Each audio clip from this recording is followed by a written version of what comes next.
X values తీసుకున్నాడు. అర్థమవుతుందా? అర్థమవుతుంది మీకు వాయిస్? మీకు ఓకే కదా అందరికి? నెక్స్ట్ ఎక్స్ యాక్సిస్ అంటే ఏంటి? Corresponding to minimum value of F of X. అర్థమవుతుందా? ఎక్స్ వాల్యూస్ అంటే X power X. X power X అంటే అంటే ఏదైతే ఎఫ్ ఆఫ్ ఎక్స్ కి మినిమం వాల్యూస్ ఉంటాయో దాన్ని ఎక్స్ పవర్ ఎక్స్ అంటాం. తర్వాత X power X also consider to minimum value maximum value of minus f of x. అర్థమవుతుందా?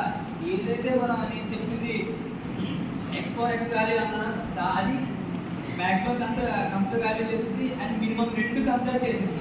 ఓకేనా? ఏది సింగిల్ వాల్యూ కన్సిడర్ చేయలేదు. Next so indirectly without loss of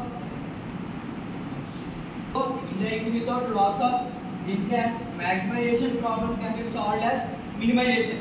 ఏదైతే మ్యాక్సిమైజేషన్ ప్రాబ్లం అంటే మనం మినిమైజేషన్ గా అంటే తగ్గించుకుంటూ వెళ్ళాలన్నమాట. అర్థమవుతుందా?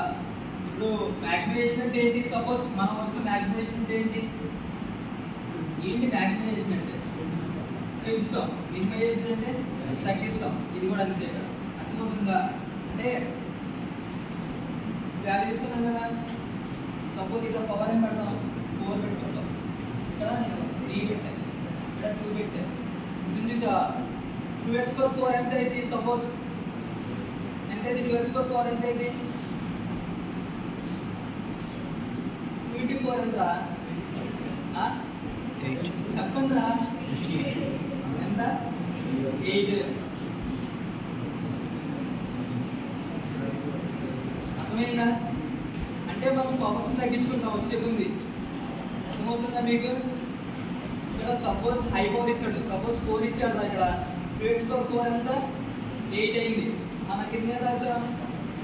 8x per 3 రాసాం. అంటే ఏంటి? తగ్గినట్టే ఒక వాల్యూ అనేది, పవర్ తగ్గినట్టే కదా. నెక్స్ట్ చూడండి మా ప్రాబ్లం అమ్మా, ఒకసారి చూడండి.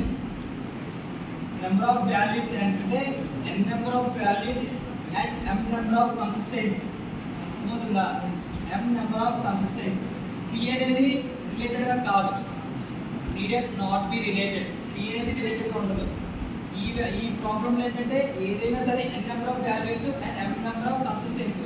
కన్సిస్టెన్సీ అంటే m, n అంటే నెంబర్ ఆఫ్ వాల్యూస్. ఓకేనా? z equals to 2x1 plus 4x2 ఇది ఇచ్చింది. ఓకేనా? తర్వాత ఏం చెప్పన్నాడు? s2c అంటే u of x equals to x1 plus